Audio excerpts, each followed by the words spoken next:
നമുക്കിപ്പം V S Ranjith കൂടിയുണ്ട്. V S Ranjith, സമസ്ത ഇക്കാര്യത്തിൽ നിലപാട് വ്യക്തമാക്കിയതാണ്. മുഖ്യമന്ത്രിയോടക്കം ഒരു വേദിയിൽ വെച്ച് തന്നെ ജിഫ്രി മുത്തുക്കോയ തങ്ങൾ പറയുകയും സർക്കാരിനെ പരിഗണിക്കുമെന്ന് വിശ്വസിക്കുന്നതാണ് എന്ന് ജിഫ്രി മുത്തുക്കോയ തങ്ങൾ പറയുന്ന ഒരു സാഹചര്യമൊക്കെ ഉണ്ടായി. അത് ഇപ്പോൾ നടക്കാതെ വന്ന സാഹചര്യത്തിലാണ് സമസ്ത മുന്നോട്ട് പോകുന്നത്. പക്ഷേ ലീഗ് ഇതിനോട് സഹകരിച്ചില്ലെങ്കിലും സമസ്ത മുന്നോട്ട് പോകും എന്ന് തന്നെയാണോ മനസ്സിലാക്കേണ്ടത്?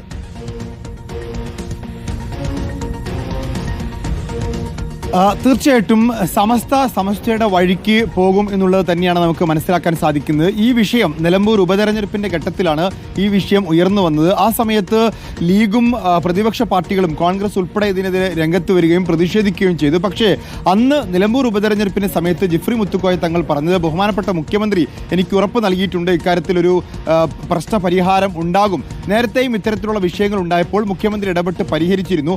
സമസ്തയുടെ ആശങ്ക മുഖ്യമന്ത്രി പരിഹരിക്കും എന്നുള്ളതാണ്. പക്ഷേ ഇത്രയും കാലമായി ഈ വിഷയത്തിൽ സർക്കാർ പിന്നോട്ട് പോകാത്ത സാഹചര്യത്തിലാണ് സമസ്ത ഇപ്പോൾ സമരവുമായി രംഗത്ത് വരുന്നത്. 2007-2008 കാലത്ത് ഇതേപോലെ തന്നെ സ്കൂൾ സമയമാറ്റം വിഷയമായപ്പോൾ അന്ന് ലീഗും സമസ്തയും ഒക്കെ ഒരുമിച്ചാണ് സമരരംഗത്തുണ്ടായിരുന്നത്.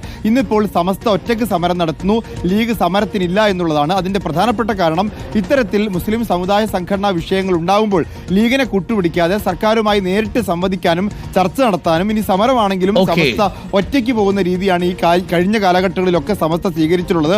അതിൽ ലീഗിന് അതിർത്തിയുണ്ട്. എന്നാൽ സമസ്ത ആ തീരുമാനവുമായി മുന്നോട്ട് പോവുകയാണ്.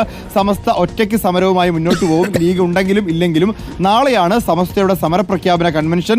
മദ്രസ മാനേജ്മെന്റ് അസോസിയേഷൻ എന്ന് പറയുന്ന സമസ്തയുടെ പോഷക സംഘടനയായിരിക്കും ഈ സമരത്തിന് നേതൃത്വം കൊടുക്കുക എന്നാണ് മനസ്സിലാക്കാൻ സാധിക്കുന്നത്. ഏതായാലും ജിഫ്രി മുത്തുക്കോയ തങ്ങൾ പിണറായി വിജയനുമായി നടത്തിയ ചർച്ചയിൽ ലീഗിന് അതിർത്തിയുണ്ട്. ആ അതിർത്തി മൂലം തന്നെയാണ് ഇപ്പോൾ സമസ്തയുടെ സമരവുമായി ലീഗ് സഹകരിക്കാത്തത്. Thank you. വി എസ് രഞ്ജിത്താണ് വിവരങ്ങൾ നൽകിയത്.